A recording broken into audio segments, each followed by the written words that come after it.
नमस्कार, मेरा नाम डॉक्टर एसपी वर्मा है। मैं किंग जॉर्ज मेडिकल यूनिवर्सिटी में क्लिनिकल हेमेटोलॉजी डिपार्टमेंट में एडिशनल प्रोफेसर एंड हेड के पद पर कार्यरत हूँ और मैं कॉम्प्रिहेंसिव हीमोफीलिया केयर सेंटर को भी देखता हूँ।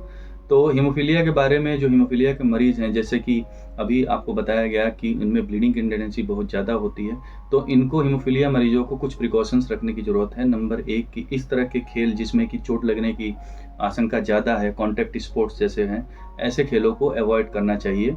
कोई भी इंट्रामस्कुलर इंजेक्शन जो मसल्स के अंदर इंजेक्शन लगते हैं किसी भी बुखार के लिए या बीमारी के लिए, वो इंजेक्शंस भी अवॉइड करना चाहिए। और अगर किसी तरह की कोई सर्जरी की ज़रूरत होती है तो उसमें ज़रूर पहले बता दें डॉक्टर को कि हमारे परिवार में या हमको हीमोफीलिया है, जिससे उसका उचित तरीके से इलाज किया जा सके।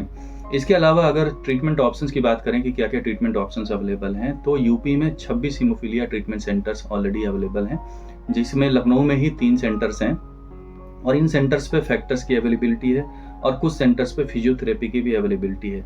तो फैक्टर सपोर्ट इसमें बहुत ज़रूरी है। जिस फैक्टर की कमी है उस फैक्टर को इसमें लगाया जाता है जब ब्लीडिंग होती है तो, या कुछ सेंटर्स पे जहाँ पे प्रोफाइलैक्सिस है वहाँ पर बिना ब्लीडिंग के भी रेगुलर बेसिस पे फैक्टर लगाया जाता है, जिससे ब्लीडिंग की टेंडेंसी कम से कम रहे।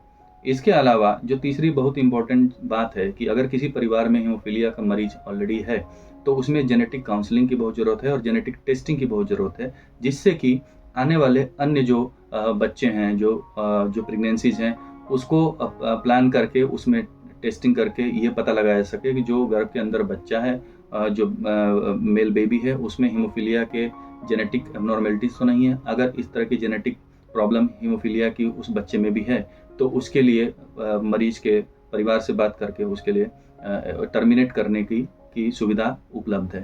तो मेरा यही संदेश है इस वर्ल्ड हीमोफीलिया डे पे कि सब लोग हीमोफीलिया के बारे में, इस ब्लीडिंग डिसऑर्डर के बारे में जागरूक हों और अगर किसी को भी इस तरह की कोई प्रॉब्लम हो तो वह तुरंत अपने फिजिशियन से या हमारे यहाँ किंग जॉर्ज मेडिकल यूनिवर्सिटी में डिपार्टमेंट ऑफ हेमेटोलॉजी या डिपार्टमेंट ऑफ पैथोलॉजी में आके बात करे और अपना जांच कराए और इलाज कराए। धन्यवाद।